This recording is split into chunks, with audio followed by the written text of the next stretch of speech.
So we're at the point of the year where exams are wrapping up, schools are closing, and everyone is kind of shifting into holiday mode.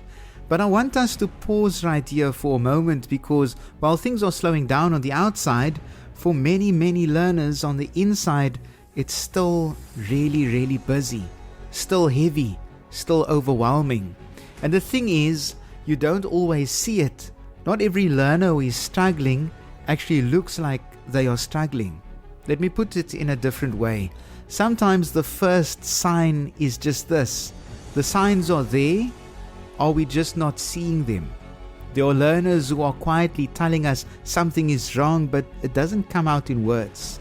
It comes out in behavior, or silence, or withdrawal.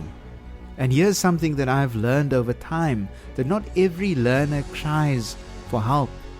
Some just go quiet. Not every struggling learner cries for help. Some suffer in silence.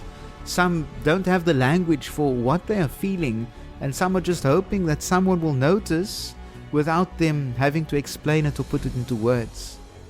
And then there's the academic side of it.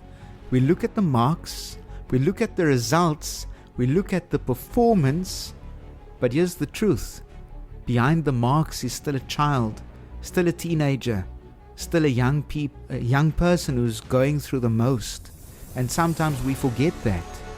We reduce them to numbers when there's a whole emotional world behind those numbers. And maybe this is the most honest thing we need to sit with.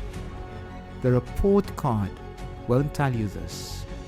It won't tell you about anxiety. It won't tell you about pressure at home. It won't tell you about emotional exhaustion. But it's still there. And often what gets misunderstood is this. The hardest battles are often invisible. So what looks like laziness might actually be burnout. What looks like attitude might actually be overwhelm. But what looks like disinterest might actually be an emotional shutdown.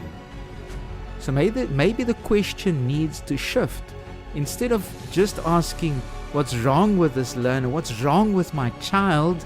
We need to start asking, what might this learner be going through? Or maybe we need to say it simpler.